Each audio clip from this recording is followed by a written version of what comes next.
Você sabe, Alan, que eu passei bastante tempo me dedicando a esse tema especificamente, de como é que a gente foi parar nisso que se chama de juristocracia, né?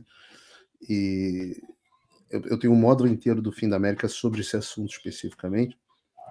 E eu achei uma frase do Thomas Jefferson que eu queria ler aqui no ar, porque eu acho que vai ser muito interessante. Diz o Thomas Jefferson: ele está fazendo uma carta para o William Charles Jarvis, tá? E ele está discutindo com o cara por carta. Naquela época, isso era o equivalente a uma treta no grupo do Zap, né? Mas ele escreve para ele: você parece considerar os juízes como árbitros finais de todas as questões constitucionais.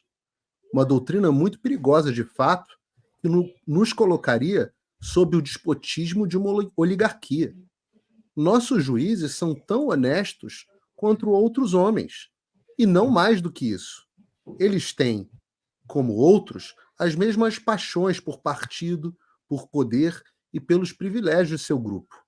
O poder deles é mais perigoso, porque estão no cargo vitalício e não são responsáveis, como são os outros funcionários públicos, ao controle eleitoral.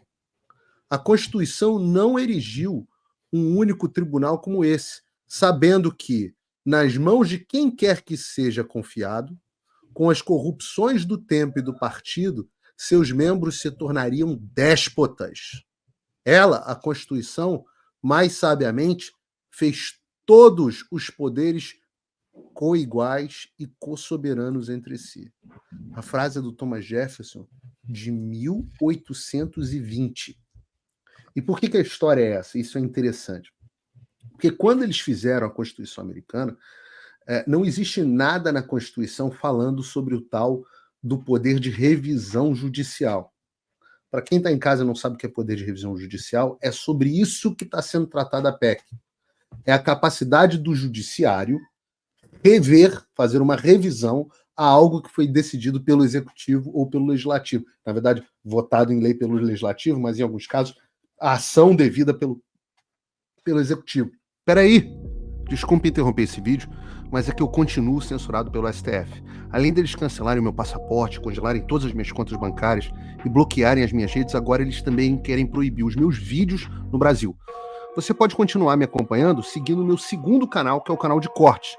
Mas melhor ainda é se inscrever no meu canal do Rumble, que é o concorrente do YouTube que não cumpre essa censura.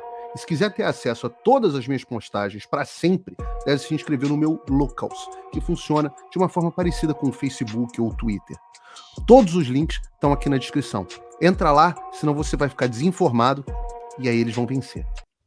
Isso é uma coisa que só começou nos Estados Unidos na virada do século XVIII para o século XIX. Na virada. E aí o Thomas Jefferson disse, olha, esse nunca foi o plano. Esse nunca foi o plano. Só que tinha um porém, Alan. E esse porém é muito interessante. O poder da revisão judicial ele não era tão grave, porque nesta época todo o direito mundial discutia entre algumas escolas de interpretação, algumas escolas de teleologia. Entre elas, as principais delas eram a textualista, discutindo com a originalista. O que diz um textualista? O textualista olha para o texto da lei e fala assim, olha, o que diz a lei? Não pode roubar, se roubar é isso, 3 anos de cadeia, não sei o quê. Beleza. Cumpre, eu vou julgar a lei de acordo com o que está escrito. O originalista, por outro lado, ele diz o seguinte, não, a gente tem que olhar o que está escrito de acordo com a visão original do legislador. E a gente tem que tentar adivinhar a visão original do legislador com base nos textos do tempo, etc. Aqui utiliza-se muito os Federalist Papers para entender qual é o espírito da época. Eu estou explicando tudo isso, parece meio tecnicidade de escola de direito, mas é interessante. Porque na década já no século XX, isso é interessante porque começa a surgir com as ideias do Charles Darwin, as ideias do darwinismo, da teoria da evolução, parem no final do século XIX, no início do século XX, a ideia de que isso também pode se traduzir no direito. E que a sociedade e a Constituição estão em constante evolução. Isso, graças à Escola de Direito de Harvard. Eu sempre digo para os meus alunos do Fim da América que não há mal nenhum no mundo que não tenha saído de Harvard hoje em dia. E me inclui, talvez. Mas... Saído ou sido refinado, pelo menos, né? Exato, exato. E aí você pare a ideia do Living Constitution. O que é a ideia do Living Constitution? A Constituição viva, onde o juiz ele não mais interpreta nem de acordo com o texto, nem de acordo com o original, mas com a evolução dos tempos em cima dos princípios estabelecidos naquele momento. E aí, o John Rawls, inclusive, utiliza um pouco desse mesmo tempero para dizer que a justiça deixa de ser mera justiça e passa a ser um instrumento de justiça social. Então, claro, você começa a ter os globalistas, eles prestam muita atenção nisso, as elites, e elas começam a perceber o seguinte, lá para os anos de 2000 e pouco. Ora, no processo eleitoral, agora que a espiral do silêncio foi rompida, nós estamos tendo dificuldade. Só que muito melhor do que o processo eleitoral é nós termos uma casta de uma elite que pode avançar com todas as nossas agendas sem a chatice que esses pais fundadores americanos pensaram que, que porcaria que o mundo inteiro copiou, que você tem que ter uma casa, que manda para outra casa, a casa revê, aí volta para, aí muda uma vírgula, aí tem que voltar, aí para ir para a sanção presidencial, não sei o quê. A gente não precisa de nada disso. Quer legalizar?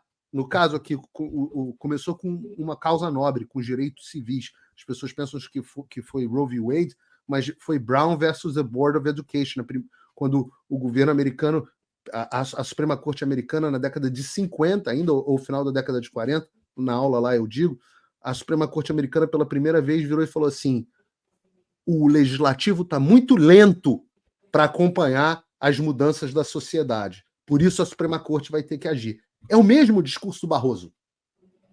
É o mesmo, é mesmíssimo.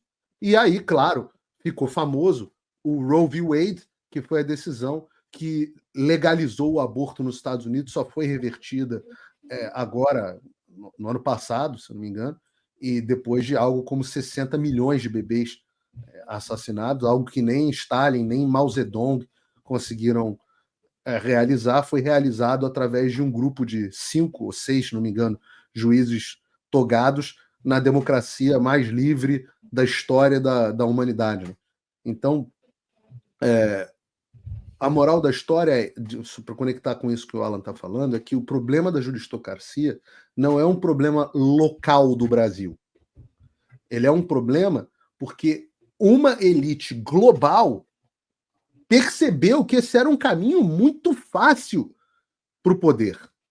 E é por isso que o Alan aponta perfeitamente. Eu fiz uma entrevista grande com o Josh Hammer, o editor da Newsweek na época, que é especialista em lei israelense, falando o seguinte, eles estão apavorados de verem algum tipo de reversão aos poderes juristocráticos. E por incrível que pareça, né, o Han Hirschel diz lá no Rumo à Juristocracia, ele fala que o Brasil é um exemplo, o Canadá é um exemplo, o Japão é um exemplo de coisa ruim. Exemplo ruim.